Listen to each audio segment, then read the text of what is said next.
Saint Bridget of Sweden was born in 1303 into a noble Christian family. From childhood she felt drawn to prayer and compassion, especially when meditating on Christ's suffering.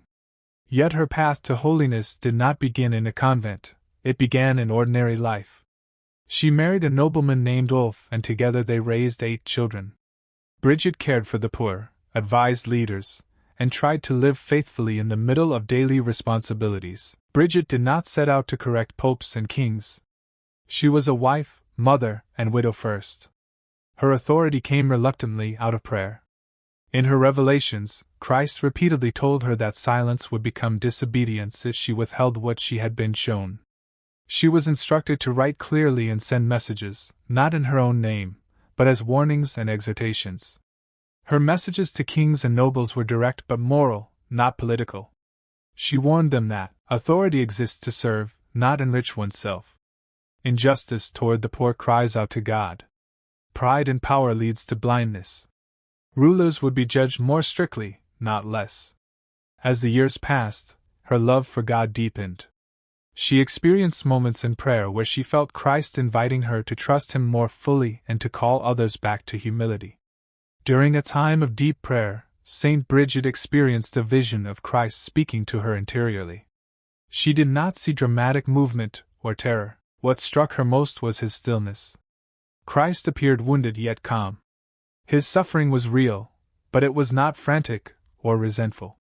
Bridget understood that His pain came not only from the passion He had endured once in history, but from the ongoing response of human hearts.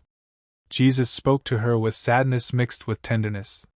He told her that He suffers less from open sinners than from souls who know Him, receive His mercy, and still postpone conversion. Delay, He said, wounds love more deeply than weakness. He explained that His justice and mercy are never opposed. Justice restores truth, mercy restores the soul. When a person refuses mercy, justice cannot heal, not because God is harsh, but because the heart remains closed. Christ emphasized patience. He told Bridget that He waits longer than any human would. Every moment a soul turns back, even at the end of life, brings Him joy. Yet He said that many souls imagine Him as severe and distant, and this false image keeps them from approaching Him. What pained Him most was distrust. Bridget understood that distrust is not simply doubt, but the refusal to believe that God's love applies personally and now. Christ said He desires honesty more than perfection, repentance more than fear. Before the vision ended, Bridget grasped a final truth without words.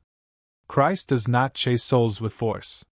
He waits, wounded, loving, and faithful, until the soul chooses to trust. While also praying deeply, Bridget was shown a vision of the birth of Christ. The scene was quiet and filled with stillness rather than drama. She saw the Virgin Mary standing in a simple place, clothed in white, her hair loose upon her shoulders. Mary appeared young, peaceful, and recollected. There was no anxiety or confusion about her. Instead, Bridget sensed a profound interior silence, as though Mary's whole being was turned toward God. Mary did not seem exhausted or distressed. Instead, she knelt in prayer, lifting her eyes toward heaven. Bridget understood that Mary's strength came from humility and complete surrender to God's will. In that moment of prayer, a gentle light filled the space. The child Jesus appeared, not with noise or struggle, but quietly, as a gift entirely from God. Bridget perceived that the birth happened in purity and peace.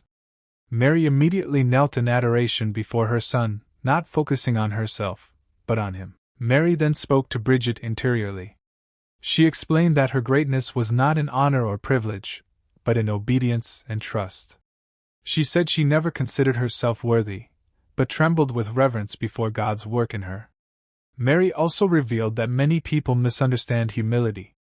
True humility, she said, is not thinking less of God's gifts but recognizing that everything comes from Him. Bridget saw Mary wrap the child gently and continued to pray. The entire scene was marked by silence, reverence, adoration.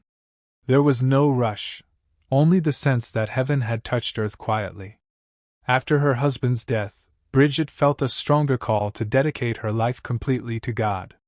She left her homeland and traveled to Rome, living simply, praying often, and urging both ordinary people and powerful rulers to turn their hearts toward mercy and justice.